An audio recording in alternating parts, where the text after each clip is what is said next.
नमस्कार दोस्तों।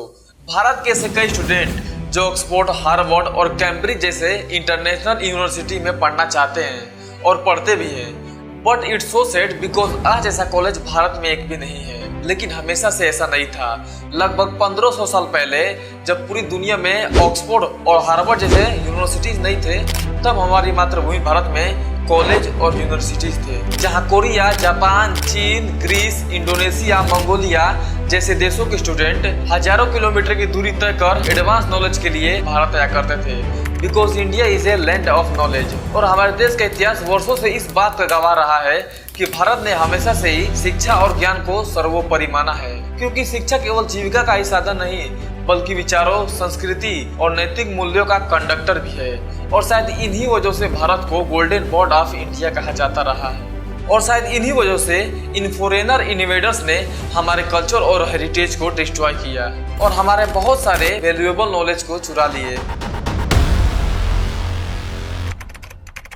दोस्तों, लगभग 5वीं शताब्दी में भारत गोल्डन एज पीरियड से गुजर रहा था। उस समय Bharat science, politics, economy, military and culture जैसे विषयों में अनेक ऊंचाइयों को छुआ।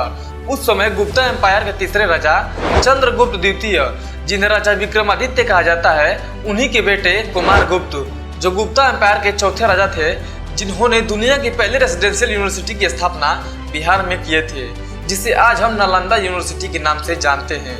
और नालंदा कैपिटल ऑफ बिहार यानी पटना से 95 किलोमीटर की डिस्टेंस पर है। दोस्तों, नालंदा शब्द संस्कृत के 3 शब्दों से मिलकर बना है, ना प्लस आलम प्लस दा, जिसका मतलब होता है ज्ञान देने वाला या ज्ञान से प्रकाशित करने वाला।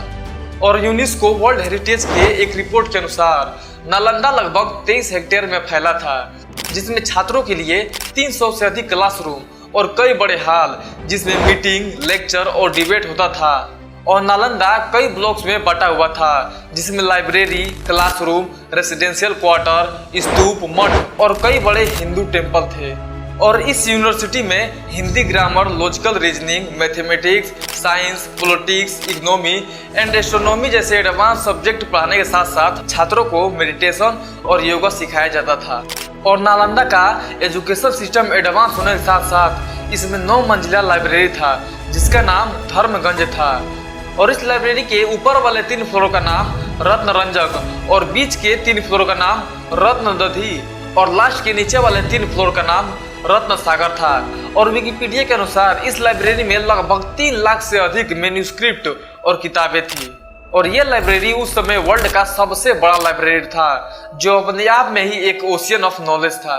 और इस विश्वविद्यालय में एडमिशन पाने के लिए इसका एंट्रेंस एग्जाम निकलना होता था, जो बहुत कठिन था। और इसका एंट्रेंस एग्जाम 2 चरणों में होता था। सबसे पहले नालंदा के गेट पर खड़े गार्ड के प्रश्नों को उत्तर देने के बाद यूनिवर्सिटी के रिटन टेस्ट को पास करने के बाद ही एडमिशन मिलता था। जस्ट इमेजिन कि उस समय के गार्ड इतना वेल एजुकेटेड होते होंगे तो शिक्षकों और शिक्षार्थियों का बात ही अलग होती होगी। और इसी नालंदा से हर्षवर्धन, धर्मकीर्ति, आर्यवेद, नागार्जुन और great mathematician and astronomer Aryabhatta जैसे लोगों ने यहीं से पढ़ाई की थी। और इसका एजुकेशन ब्राइट होने के कारण ही नालंदा ने हमें और हमारे देश को इतने महान लोग दिए।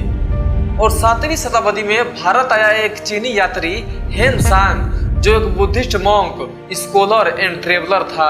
और लगभग 15 वर्षों तक भारत में रहकर उसने भारत के अलग अलग जगहों पे घूमकर भारतीय बौद्ध धर्म और संस्कृति के बारे में डीप स्टडी किया। और उसने अपनी किताब सी यूकी में नालंदा यूनिवर्सिटी के बारे में भी लिखा कि नालंदा बहुत बड़ा था और इसे टीचरों यानी शिक्षकों द्वारा चलाया जाता था, जिसमें लगभग 10,000 स्टूडेंट और 2,000 से अधिक टीचर्स थे।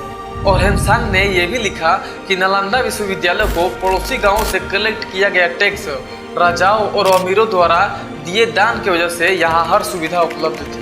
और नालंदा में कुछ ऐसे विद्वान भी थे जिन्होंने हेनसांग को भी एजुकेट किया और लगभग 700 सालों तक दुनिया को ज्ञान से प्रकाशित करता रहा। सब कुछ ठीक चल रहा था, लेकिन नियति को कुछ और ही मंजूर था। लगभग 700 सालों बाद इसको किसी की बुरी नजर लग गई। 1193 BCE मतलब 12वीं शताब्दी में दक्षिणी अफगानिस्तान से आया एक मुस्लिम आक्रमणकारी खिलजी, जिसका पूरा नाम इख्तियारुद्दीन मोहम्मद बिन बख्तियार खिलजी था। ऐसा कहा जाता है कि बिहार में हुए वॉर के दौरान बख्तियार खिलजी बहुत ज्यादा बीमार पड़ गया।